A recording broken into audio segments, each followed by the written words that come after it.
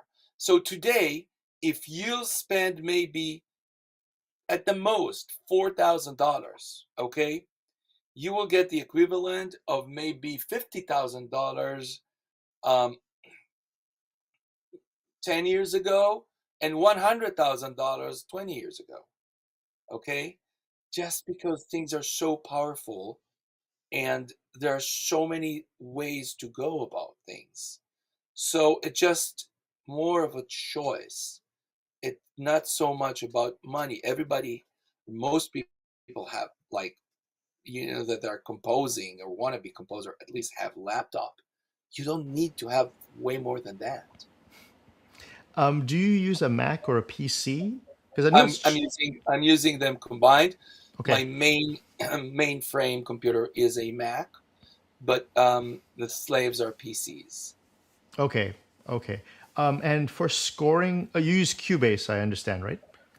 Yes, Cubase. And is there a particular reason why Cubase? I used Cubase since 1988 Wow. when it was called Steinberg, and it was actually built inside a dedicated Atari computer. And uh, I just kept on going. um, do you use Sibelius, Finale, Dorico, I'm actually Muse using Score? something. I'm using something better. I'm using an orchestrator, Ah, and wow. in my orchestrator, I have one orchestrator that is using Finale and one orchestrator that use Sibelius. Um, I don't have time to orchestrate my own stuff on paper. Just too Wow. busy. Um, can I ask you now? You've did so many games. You don't have to spend a lot of time on each game, but just I'm gonna say a game and just whatever comes to mind for you, a short kind of go down memory lane. So I want Sure. to ask you, Star Trek Klingon Academy. That's Powerful Choir, and the first time I ever recorded a live orchestra, the Seattle Symphony. Okay, how about Baldur's Gate 2 Throne of Baal? Ball, yeah. Baal, yeah. Um, that was my first collaboration. I collaborated with another composer, and it was actually really, really good collaboration. And it was also the first time I felt that I wrote theme that could be memorable. Icewind Dale 2. Icewind Dale 2 was a very romantical game. I remember that I was really soaking into this lush Tolkienian world and listening to some of Howard Shore music, and of course my precedentor, how do you say this word? I mean, the composer that was writing Icewind Dale 1, Jeremy Soule, listening to his music and taking some notes and stuff. And so it was very lush orchestral music. Were you a Star Trek fan yourself? Did you watch Star Trek? Of course, I was watching You're Star a Trek. Trek. Star Trek was something that we watched as kids in Israel when I Yeah, was like you're a big fan. 8 and 9 and 12. You know, Did you ever meet Jerry Goldsmith? no, I never met him. Right, right. But in LA, you like you mentioned Henry Mancini. Did Yeah, I you? did meet some composers, not a lot. Okay, let's keep going. How about uh, well, I mean, here's the next one, which is the Prince of Persia series. You did a couple of Prince of games. Persia series was the first time I actually brought my Israeli roots into writing. Used some Arabic modes, used some Middle Eastern instruments, and really had a lot of fun with it. That's nice to draw from that, huh? That's Oh cool. yeah, sure. Now a big shooter, and you said you like shooters, right? Crisis. So yeah, tell me about Crysis that. is the first time that I started toying around with electronic elements and manipulating orchestral elements, and later on, this will continue into Fallout and continue into Outriders and continue into this. But this is where I started acquiring knowledge in more like electronic aleatoric elements. Wow. Now, just from my just reading about you, watching your interviews, you have a great personality. I mean, you seem like you are very easy to work with, and it seems like, and is that something that, I mean, everyone matures as they get older and they get I as myself, I feel more mature in dealing with people professionally, and as I get older, is that a skill that you always had, or is it something you I had to mean, build? it's a survival skill because first it's my nature. I'm kind of like an outgoing person, and I'm people's person. I like to be with people, and I like to contribute and to give to people. It really gives me a good feeling, and I like to feel good. But also, there are so many great composers, and I know for many years that it's not all about how good you are as a composer. Is a lot it is how good you are as a collaborator, how good you are as a friend, how good you are as somebody that could really work and be likable by the people and create good atmosphere within the working world. And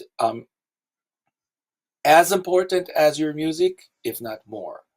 I've learned it and I acquired it, and it also makes me happier overall to have like good vibe around me.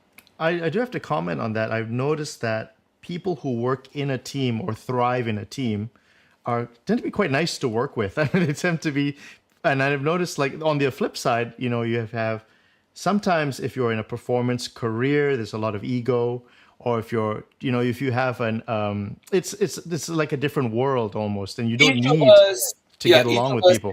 each of us have egos. Don't be fooled by nice people like me. Okay, I have very big ego. Okay, I just am very, very well trained to put my ego aside because I know that I have a mission to do and I have a task, and I cannot let my ego stand in the way. Great. Now, can I talk about now? We spent a bit of time on Dragon Age, but there was a big game that you played, Rift. I mean, that you composed for Rift. And That's true. can you tell me a little bit about that?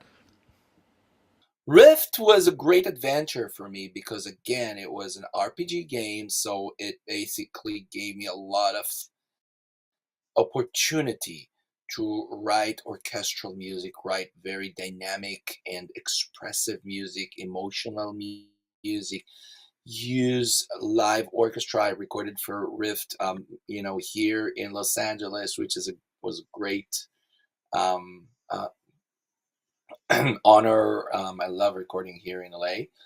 and working with the team with Kat Neary, Scott Hartzman. These were great collaborators. And of course, Yanis, who was like the audio director later. These people really sort of like were delightful to work with. So I have only good memories from Rift. I was really sorry that it didn't continue. Let me ask you about another game which I found very interesting, Eagle Flight, which Hmm, seems like that's right. Yeah, no, a it's very Eagle Flight. Yeah, special game. yeah, it was a very, very special game.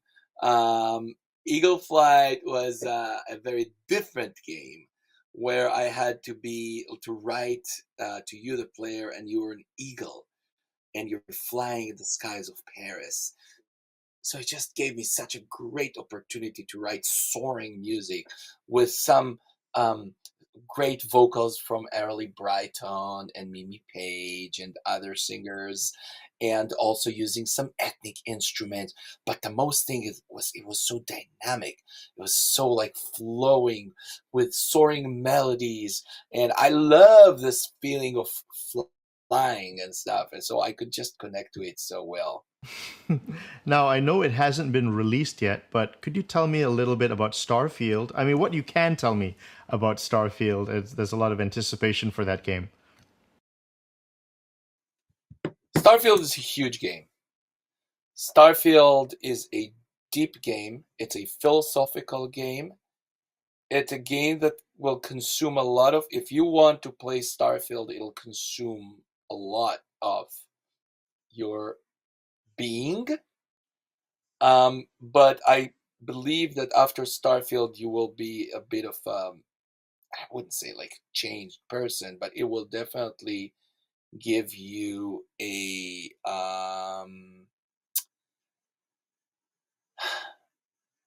another perspective, maybe deeper perspective to your whole being. In Um, s- in s- in terms of size, how big is the game music wise? it's not about the game is at least twice as big as the biggest game Bethesda ever did. Really? Wow. So yeah, so it's huge. But it's not only that. The premise of Starfield and the courage to ask questions and to try to answer them, actually standing in the core of Starfield more than just another shooter or another RPG game. Starfield really takes a very courageous step into realm of that is more philosophical, and it's not about how it looks. It's not about how the gameplay is, although they're also incredible. But it's not about that. It's about the story, and it's about your ability to write your own story within the story that Starfield is, and your ability to ask questions, seek for their answers, and maybe get them. Now, Inon, do you have to go immediately? I just want to ask a couple of quick, fun questions, like really fast ones, to put you on the Mm-hmm. hot seat. Are you ready? Okay, so top three classical pianists. Oh, I would say probably Arthur Rubinstein, um, Claudio Arau, and um, let me see. I would say I will go rogue and say Lang Lang. Top three favorite classical composers. Not the modern ones, maybe like 18th century, 19th century. Bach, Beethoven, Brahms, Now, how about more modern classical composers? 20th century. Stravinsky, Prokofiev, Debussy. Favorite bands, pop bands. Beatles, Queen, Police. If is there a franchise that you would like to compose for? It could be movie, it could be video game. James Bond. Really, James Bond. Are you a fan? Huge fan. Who's your favorite Bond? Good question, but it's somewhere between Roger Moore and Daniel Craig. Top 3 greatest film scores of all time. Ooh. Phew. Killed me here. The Mission by Ennio Morricone. E.T. And I'll go totally off like rogue here. The Usual Suspect. The Usual Suspect. How about favorite video game? Okay, first I'm going to ask that other people have composed, because I do know you do check it out when you play other people's games. Favorite composers, video game composers that you admire, 3 of them. I love Greg Edmonton.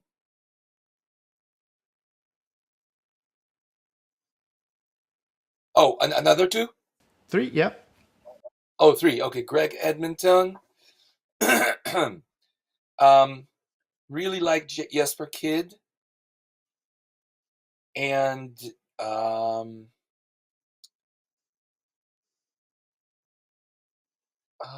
I think Olivier de Rivière. You've composed so many games, but for if you had to do a concert, which 3 games would you put the music of? I'll say Starfield for sure. Okay. I'll say Fallout for sure. And I'll say Dragon Age. Great. I guess the final thing I want to ask you, Inon, is so where do you see, because I think you've given a lot of great advice in many interviews and in this one, where do you see video game music going in the next 20 years in terms of the business, the style of the music, and just the general direction, how it's produced, manufactured? Video games will go where film music is going and where TV music is going. They're all going hand in hand right now.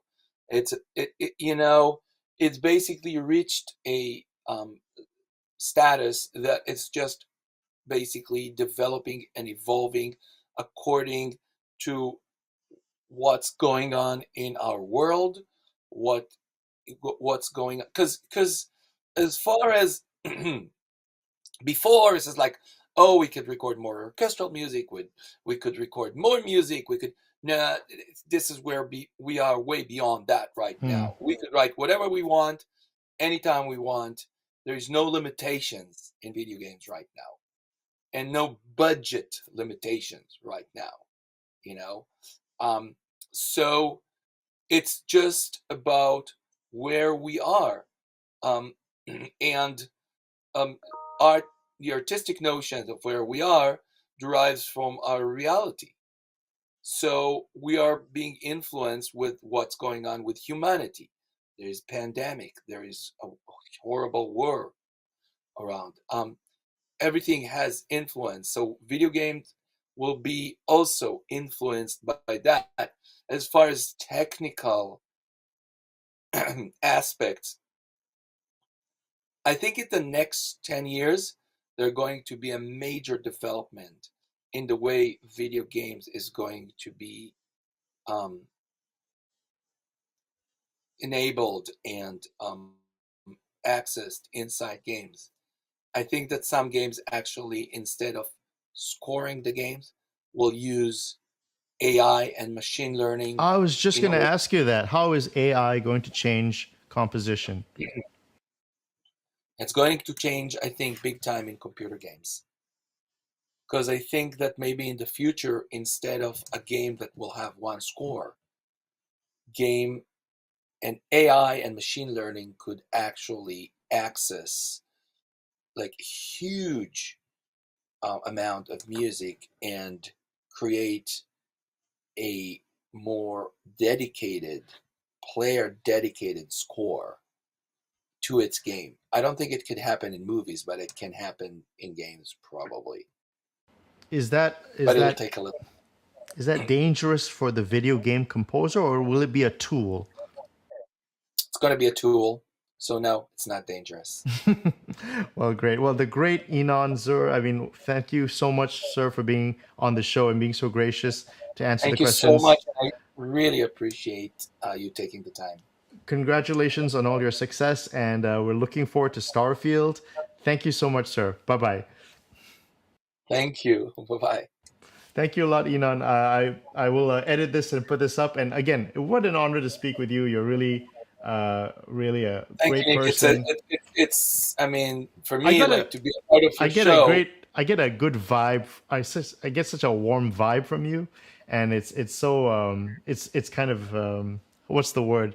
It's infectious, you know. It's kind of Well, I'm makes me very feel good. appreciative, for where I am, and I'm very, and I really appreciate you having me in your show because you had such great other people in your show. So Well, it's well, nice to be in this family. well. Hopefully, if you maybe next year, maybe you would come on and talk about Starfield. I'm sure a lot of people. The game Oh, will be there's out. a lot to talk about. A That'll be lot, I that'll be promise you. awesome. That's going to be so exciting. Well, thank you so much, Elon. You must be a busy man. I'll let you go now. Thank you. Thank Take you. care. Bye bye. Bye.